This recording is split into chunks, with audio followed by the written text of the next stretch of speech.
Hello, and welcome to TP's Music Talk podcast. My name is Ryan Ford. And I'm Nick Replinger. And you can find us at our website, tpmusictalkpod.wordpress.com. And you can also find us at anchor.fm/TP Music Talk Podcast and other major podcasting platforms by searching for TP's Music Talk Podcast. You can find us on other social media as well, like Facebook, Instagram, TikTok, Tumblr, and others by searching for TP Music Talk Podcast or for TP Music Talk Pod on Twitter. Just look for our logo. And you can also email us at tpmusictalkpodcast@gmail.com.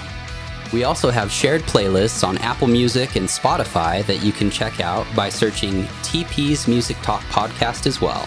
And don't forget to click the link in the description and leave us a voice message on Anchor. And feel free to leave us a message or a review anywhere you're listening. It really helps us out. And don't forget, donations are always appreciated. You can find a link to donate in the description of any of our episodes. No part of our show can be reproduced without permission or written consent.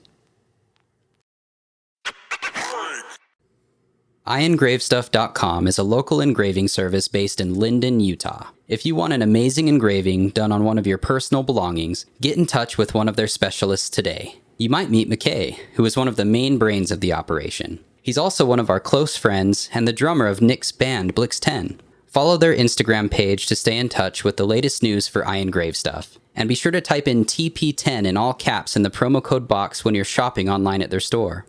I really enjoy their work. They make engraving look easy when it actually has quite a few factors that come into play. Many things can switch and cause a problem, but the pyros at iEngraveStuff have it down to a science. They are continually improving their craft, which has been cool to see. If you want in on this action, look up iEngraveStuff on Instagram, Facebook, and iEngraveStuff.com.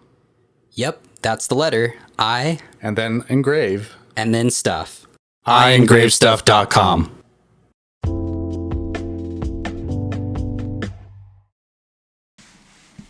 Hey, welcome back to Transmitter. I'm Ryan Ford. And I'm Nick Replinger, and we are excited to have you guys back for another episode. Today's episode, we're going to be focusing on a song that we consider to be the top of the nu metal era, and that would be System of a Down's Chop Suey. I'm really excited to talk about this today. I think to start off, I don't want to get too much into the band, but we should probably tell our audience a little bit about System of a Down and who they are, what they're about, just to kind of get us started. The name System of a Down, the band's name, comes from a poem that was written by Darren Malakian. Darren Malakian is the guitarist of the band, and the name of the poem is Victims of a Down. The poem is kind of dark and morbid, but it does kind of sum up what I think the band is all about. So I get why they named the band after the poem. To kind of start things off with the poem, it says, "As the century nears its formidable end, our global experience of universal proportions, predicted by many greats, will arrive at our solar system, to our system of a down." And it goes on to kind of explain that like authoritarian oppression and like family abuse, depression, economic devastation, there's all of these things that are kind of causing society's downfall. And I mean, this is just my opinion of what it means. Yeah, but I definitely think that it's Darren Malakian's, his own personal political views of how, well, I guess also it could be cultural or even religious views of how the world and the state that it's in today. At the very end, he talks about how the hand has 5 fingers, capable and powerful, with the ability to destroy as well as create. So he's kind of, at the end, he's talking about, all these horrible things are going on this planet, but we have the ability to make a difference. And at the very last line, he says, "Open your eyes, open your mouths, close your hands, and make a fist," saying, get up and do something about it. Yeah, and that's kind of what the band writes their music about. There's a lot of those type of themes throughout all of their albums and songs. But I mean, we're here today to talk about Chop Suey, which is a very deep and meaningful song. It's actually a lot deeper than people think. I guess another thing we need to start with as well is System of a Down has some Armenian influences. Yeah, they're all Armenian Americans, and I believe most of them are from California, but of course their families come from Armenia, and so a lot of their music has the influences of Armenian folk music, but then it also has that twist of that nu metal Western sound that you definitely hear. But then I think that's what makes them stand out, because it has those weird and unique rhythms that come from Armenia. Yeah, and that's what makes them nu metal too. They do a lot of genre mixing. They have, that very rhythmic sound, and they were doing things at the time when nu metal was prevalent that a lot of other nu metal bands didn't. They were very experimental, but it worked out really well and was in their favor. They also were around at a very politically supercharged time between, the East and the West. Yeah, because I believe that the album that this song is on came out, I believe it was a year or so after 9/11. I think it actually came out in 2001. Oh, really? So during that time of that supercharged era. Yeah, and so, it was kind of a culmination of a lot of different things. You have the Twin Towers, that whole tragic situation with the Twin Towers falling. And, of course, the United States already having a presence in the Middle East, starting back in the 90s with Desert Storm, and how we haven't really left ever since. Yeah, but getting more back into the song, the only reason we're giving you this information is, so you know a little bit about the band and where they came from. Yeah, because, the band, they definitely have their, I would say when they sing a lot of their music, they have their own political views meshed into it, like a lot of other popular bands do. Yeah, like Rage Against the Machine, that would be a great example. Or Green Day. Green Day, yeah. But the song, it originally was titled Suicide, and they actually changed it to Chop Suey because they wanted it to have a more mainstream appeal. It was the first single off of the record Toxicity, and if it had been named Suicide, it probably wouldn't have gone over as well.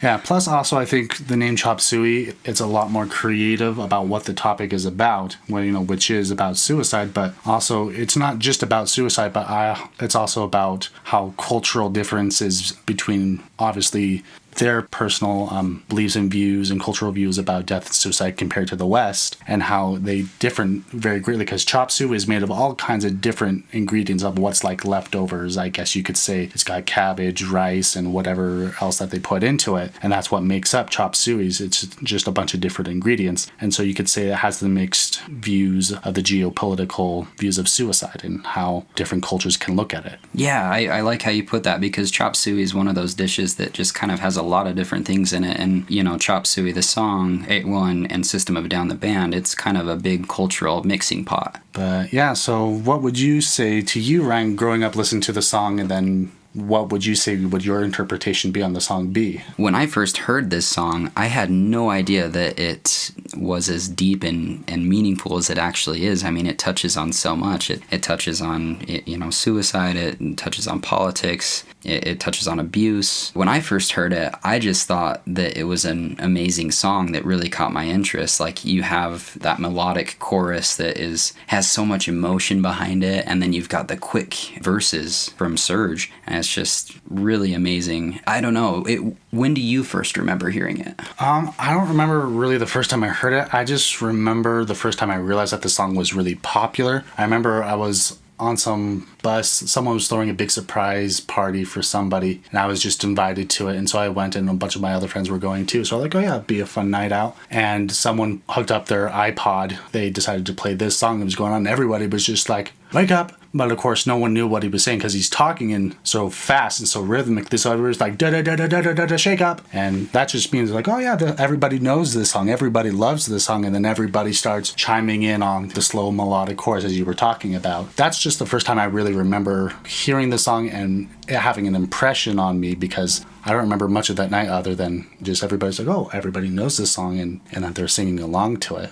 Yeah, and it definitely was very popular. I mean, there's a reason we're talking about it, and the reason that it's kind of the pinnacle of, nu metal and that kind of sound and genre. And getting into the lyrics here just a bit, we've got them pulled up here. We know them by heart, but just so we can make sure we've got it correct. It says, wake up, grab a brush and put a little makeup, hide the scars to fade away the shakeup. In those lines, it's almost like it's talking about, some sort of abuse that's going on. But if you get into the lyrics a little deeper, it really says a lot more. Why don't we talk about that one user in Song Meanings? We looked up it because there's this website, Song Meanings, where people can write what they think a song means. Yeah, and I love using this website because I can have my own interpretations of what a song means. And sometimes artists even write songs where they don't have a specific one meaning what the song is about. They leave it up to what the listener decides the song is about. And so I love to look up songs just to see the lyrics and also to see what the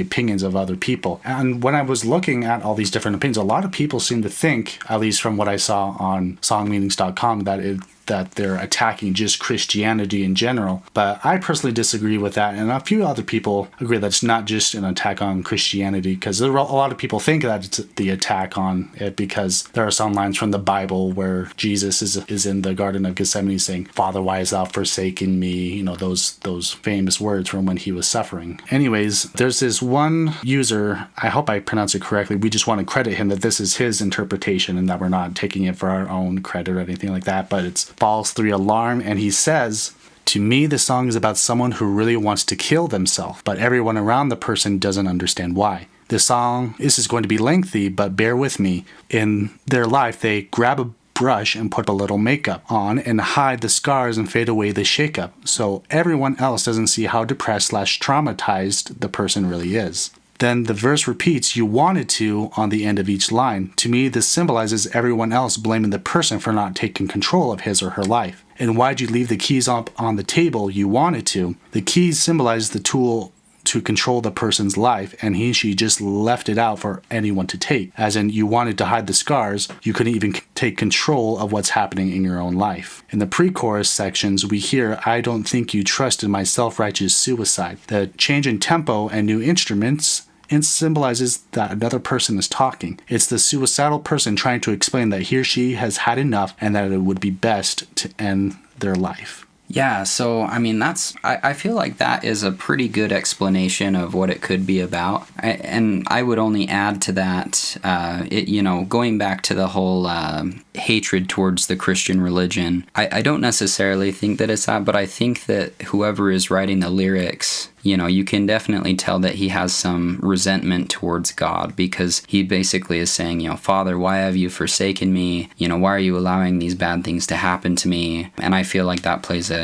crucial role, and it's part of what makes the chorus so emotional and so gripping. But why don't you kind of go a little bit more into depth, Nick, about what you think that user meant? And yeah, so definitely, it's pretty clear what he's trying to say, that it's about, a person who is depressed or suicidal and they want to end it all, but they just want to put the responsibility on someone else, and how people don't really understand because they're not necessarily going through it themselves. Because later on, there's that line in the chorus where he says, "I cry when angels deserve to die." And a lot of people are like, well, what does that even really mean? To me personally, what that means is that because of the different views, that a culture, a religion, a country can have on death and suicide and anything pretty controversial like that around the world, because lots of people do have different views on that. For me personally, is that what they're trying to get across is that, somebody could be watching the news and they see that a drug dealer was shot down by the police. And someone who's watching this says, "Oh, well, he deserved that. That's a good thing," but not necessarily to the person who was maybe the father or the mother of that drug dealer. I'm sure they would be very sad to hear that their child was shot down by the police, that they even got involved with drugs or something like that. Because everybody, when they're born, when you see a brand new baby, they have that innocence in them.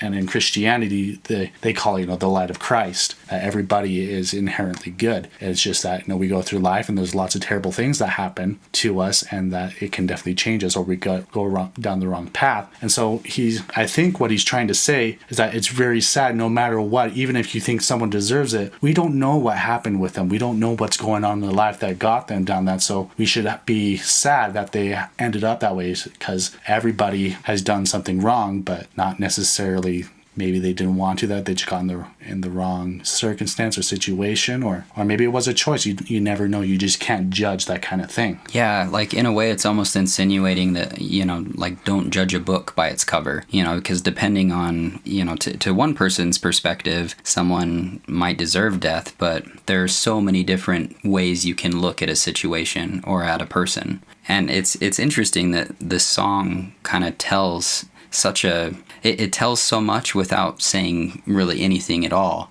And that's why it's a song that you can really jam out to and enjoy. But if you're one of those people that likes looking at lyrics and finding a deeper meaning in things, this is a great song in that perspective as well. Yeah, and one thing that I also want to touch on that kind of came to my mind, because, Ryan and I, we're both Christians. We're definitely not part of any other religions. And even though the members of this band, they have those Armenian roots, which more might lead to more other religions that are different from Christianity, even though we kind of give our own perspectives on what we believe, I hope that it doesn't come off when I'm giving that. Because when I said, when I was giving that analogy of, when a baby is born, they're innocent in Christianity, that, it's called the light of Christ, I hope I don't seem off a little bit biased. And I'm trying to hope that we're trying to keep a little bit of a, middle stance in that I just know a little bit more about, my personal beliefs as a Christian than necessarily maybe somebody from the Middle East or Armenia or something like that, because I don't know if the band members are Christians or they have a different religion or not. But I think it's important to note that I really like this band and their songs, because I feel like it gives us a different perspective to think about what would other people think about this circumstance, because a lot of people in one religion or other might have their own views of how suicide is and what's going to happen to them in the afterlife, if they believe in the afterlife, or if they believe that that's just it and everything's black afterwards. And I hope that we can think about all the different ways that how people believe and live their lives, and that we can try and be more understanding, not just on, when it comes to depression, mental health, and suicide, but also on a religious level or a political level, that we can, instead of just trying to bash each other, that we could try and understand each other more. Because honestly, I think that's a big reason why there are so many people who go out and commit heinous crimes, because I feel like they're just not understood, because people are just so caught up in their own ways of how they think, because of the way that they were raised, the culture that they were in, and where they went to school and how they worshipped. And I think that the world could be a better place if we were just to take a moment to step back and try to think, well, why did they do that? What is their personal beliefs? Because I know lots of people in the US today, they don't like the Middle East, because there's a small portion that are very radical Islamists who are terrorists, and they want death to America. And so they're like, oh, I have a hard time accepting other people of that religion, because I served as a missionary for the Church of Jesus Christ of Latter-day Saints. I'm very much a Christian, but I also taught people of many other different religions too. There was this one guy that I met, and he was a very devout Muslim, but yet here he was. He had he loved to hold a gun on his holster. He had a permit to do that, and he loved America. But here he is. He also practiced Islam, and he worshipped that way. But then he was still a very devout, patriotic all-American, which I thought was very kind of interesting, with how the Middle East and of course the US are kind of butting heads right now in the geopolitical spectrum. Yeah, those are some really deep words and some deep thoughts, and I'm glad that you brought it up, because we're trying to talk about it without really tainting things with how we grew up, because we grew up here in the West, and we do feel like there is a lot of Middle Eastern culture when it comes to this band. Yeah, we think that it is a different kind of perspective of looking at things, and in a way it's kind of eye-opening. And I think that System of a Down and the band members would actually really like the fact that you look at it that way, Nick, because I think that's, as a band, kind of what they're trying to represent and what they're trying to give to their listeners. So and going back to the song a little bit, this song also came at a time where music was changing a lot, and we talked about that in our new metal episode. And the reason we chose to talk about it was because it pulls from all of these different things. You've got this new metal song that brought a different type of sound to the table of music. You've got these band members that have a diverse cultural background, and it may be even a diverse religious background. We're not really sure. But yeah, so they're pulling from all of these different things, and they find a way to make it work and be very cohesive, and just this, they made an amazing song. And it really shows the good side of nu metal and how you could create something very meaningful. And that's one of the reasons that I think nu metal is kind of an underrated subgenre of music that influenced a lot in what we listen to today. Yeah, I agree that nu metal is definitely a genre that it has a lot of deep subjects and topics when it comes to songwriting. And then, of course, there's others that weren't so much. But when you find gems like Chop Suey by System of a Down, there's so much that nu metal really has to offer. So if you haven't heard this song by them, go and check it out. It's really great, and it's got a catchy beat, and then it's very fast in the verse, and then it's very melodic during the chorus. And overall, just a really great song with a really great message, I think, about understanding others, about mental health, and also cultural and political and all kinds of different spectrums about how we need to try and understand each other and not necessarily judge each other. But thanks so much for listening to us, guys. I hope this was an interesting episode for you. I know we had fun talking about it and researching it. And let us know what you think. What do you guys think that this song mentions about that we didn't really cover, or what does this song mean to you? We would love to hear from you guys. You can reach out to us, and we'll try and reach out back to you if we can. And yeah, thanks for joining us, guys. Yeah, one thing that we really would like you guys to do if you're listening to this, if you leave us a voice message in the Anchor app, we can post it in a future episode. We would love some feedback there that we can incorporate into, future podcast episodes and stuff like that. Plus, we just like hearing your voices. But yeah, to end things off here, let's leave you with some lyrics like we normally do. Actually, one more thing before we do that, just wanted to let you guys know what we'll be talking about next time on the show. We're going to be doing the origins of rock and roll. So we're going to get a little bit into like Chuck Berry and the Beatles, and just kind of give you guys a brief background. I think it will be fun. But yeah, so as for the lyrics, we're going to go with... Hey Ryan, what are you doing this weekend? Yeah, man, I'm hanging out with McKay. We're going to take a look at his latest engravings and talk about giveaways for I Engrave stuff. Oh yeah, that's awesome, especially about those giveaways. And I was on the internet the other day and I saw these ads for these other engraving services, and man, their prices are expensive. Yeah, man. A lot of those other engraving companies will charge you up the wazoo for things. But I've noticed that McKay's company, they have items that are priced very reasonably, making it affordable, especially this year, to get a personalized and really impactful gift. Get your parents something that is heartfelt with your signature, or you can even do a letter in your own handwriting on something. Oh yeah, that's right. And you can even send a scan of your handwriting on a letter, and they can engrave it onto a sign, a bottle, or whatever you could think of. The possibilities are endless with them. Yeah, and right now, if you're in the checkout area, you can type in TP10 in all caps in the promo code box, and you'll get an extra 10% off. A gift from us. Go to iengravestuff.com today.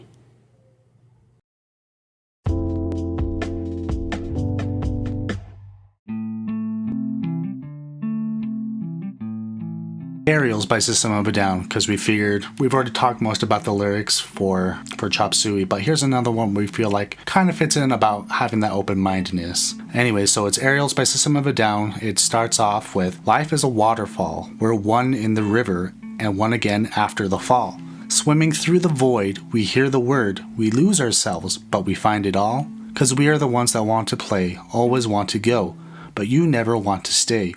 And we are the ones that want to choose, always want to play, but you never want to lose. Aerials in the sky, when you lose small mind, you free your life. Thanks for listening, guys. We'll see you next time.